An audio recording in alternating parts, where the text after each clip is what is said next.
വലിയ തുറയിൽ ശക്തമായ കടലാക്രമണം ഉണ്ടായിട്ടുണ്ട്. അഷിൻ ഡിയാഗോ ചേരുന്നുണ്ട്. അഷിൻ, എന്താണ് നിലവിലെ ഒരു സാഹചര്യം തീരപ്രദേശത്ത്? അവിനിത, ശക്തമായ കടലാക്രമണമാണ് ഈ തലസ്ഥാനത്തെ തീരദേശ പ്രദേശത്ത് ഉള്ളത് എന്നുള്ളതാണ്. ഇന്നലെ രാത്രി മുതൽ ആരംഭിച്ച കടലാക്രമണമാണ്. പലയിടങ്ങളിലും വീടുകളിലേക്ക് ഈ തിര അടിച്ചു കയറുന്ന സ്ഥിതിവിശേഷം വരെ ഉണ്ടായിട്ടുണ്ട്. പല മത്സ്യത്തൊഴിലാളി കുടുംബങ്ങളെയും തൽക്കാലത്തേക്ക് ക്യാമ്പുകളിലേക്ക് മാറ്റിയിട്ടുണ്ട് എന്നുള്ളതാണ് നമുക്ക് മനസ്സിലാക്കാൻ സാധിക്കുന്നത്. ഞാൻ ഇപ്പോഴുള്ളത് വലിയ തുറയിലാണ്. വലിയ തുറയിൽ ഇപ്പോൾ വീണ്ടും ശക്തമായ തിരയടിയാണ് ഉള്ളത്. ഇവിടെ പലരും ഇവിടെ നിന്നും മാറി ബന്ധുവീടുകളിലേക്ക് മാറി തുടങ്ങിയിട്ടുണ്ട്. ഒപ്പം തന്നെ ഇവിടെ ശക്തമായ മഴയും ഇപ്പോൾ വീണ്ടും തുടങ്ങിയിട്ടുണ്ട്. തലസ്ഥാനത്ത് ഉച്ച മുതൽ മഴയ്ക്ക് നേരിയ ആശ്വാസമുണ്ടായിരുന്നു. പക്ഷേ ഇപ്പോൾ വീണ്ടും മഴ ശക്തി പ്രാപിക്കുന്നതാണ് നമുക്കിവിടെ കാണാൻ സാധിക്കുന്നത്. ഇവിടെ ഈ മത്സ്യത്തൊഴിലാളി കുടുംബത്തെ ആളുകളൊക്കെ തന്നെ ഇവിടെ നിന്നും മാറി താമസിക്കാൻ തുടങ്ങുകയാണ്. കാരണം വരും മണിക്കൂറുകളിൽ ഈ മത്സ്യത്തൊഴിലാളികൾക്ക് മുന്നറിയിപ്പ് ഉള്ളത് കൊണ്ട് തന്നെ അവർക്ക് ഇവിടെ നിന്ന് മാറി താമസിക്കേണ്ട ഒരു സ്ഥിതിവിശേഷമാണ് ഉള്ളത്. ഇവിടെ കുറച്ച് ആളുകളൊക്കെ ഉണ്ട്. നമുക്ക് അവരോട് തന്നെ കാര്യങ്ങൾ ചോദിക്കാം എന്നുള്ളതാണ്.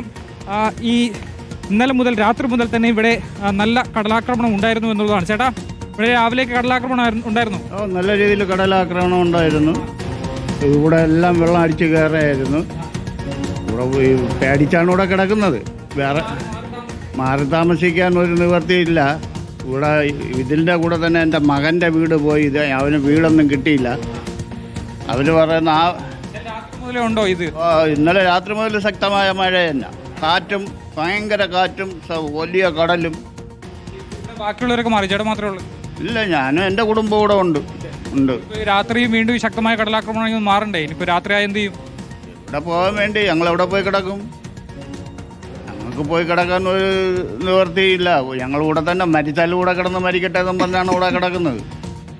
ഇവർക്ക് ഇവിടെ നിന്ന് മാറി താമസിക്കാനുള്ള സൗകര്യമില്ല എന്നുള്ളതാണ് പറയുന്നത്. പക്ഷേ ഇവിടെ രാത്രിയാകുമ്പോൾ കൂടുതൽ ശക്തമായ ഈ കടലാക്രമണത്തിനുള്ള സാധ്യതയാണ് ഇവിടെ ഉള്ളത്. പല വീടുകളിലും ഇപ്പോൾ തന്നെ ഭാഗികമായൊക്കെ തകർന്നിട്ടുണ്ട്. പല വീടുകളുടെ സംരക്ഷിക്കുന്നതിന് വേണ്ടിയിട്ടുള്ള ഈ സംരക്ഷണ ഭിത്തിയാണ് ഈ കാണുന്നത്. പക്ഷെ അതും ഇവിടെ പ്രായോഗികമല്ല എന്നുള്ളതാണ്. അതിശക്തമായ തിരയിൽ ഈ കടൽ, ഈ ഭിത്തി നമുക്ക് ദൃശ്യങ്ങളിൽ തന്നെ കാണാൻ കഴിയുന്നുണ്ട്. തിര ശക്തമായി തന്നെ അടിച്ചു കയറുന്ന ഈ തെക്കൻ കാറ്റിന്റെ ശക്തി കൂടുന്നതോടുകൂടി തന്നെ കൂടുതൽ ശക്തിയോടുകൂടി ഈ തിരമാലകൾ അടിച്ച് കയറുന്ന ഒരു സ്ഥിതിവിശേഷമാണ് ഇവിടെ ഉള്ളത്. തലസ്ഥാന ജില്ലയിൽ രാവിലെ മുതൽ മഴയ്ക്ക് നേരിയ ആശ്വാസമുണ്ടായിരുന്നു. പക്ഷേ വീണ്ടും മേഘാവൃതമാവുകയാണ്. മഴ ശക്തമാകാനുള്ള സാഹചര്യം ആണ് ഉള്ളത്. വിവിധയിടങ്ങളിൽ മഴക്കെടുതികളും റിപ്പോർട്ട് ചെയ്തിട്ടുണ്ട്. ഏതാണ്ട് 10 ലക്ഷത്തിനടുത്തുള്ള കൃഷിനാശമാണ് തലസ്ഥാന ജില്ലയിൽ മാത്രം റിപ്പോർട്ട് ചെയ്തിട്ടുള്ളത്. പൊന്മുടിയിൽ 2 ഇടങ്ങളിൽ മണ്ണിടിച്ചിലുണ്ടായി. അതുപോലെ തന്നെ കാട്ടാക്കടയുടെ മലയോര മേഖലകളിൽ മണ്ണിടിച്ചിലുണ്ടായിട്ടുണ്ട്. അങ്ങനെ വിവിധ മേഖലകളിലേക്ക് ഈ മഴക്കെടുതികൾ വിശദാംശങ്ങൾ നൽകിയത്.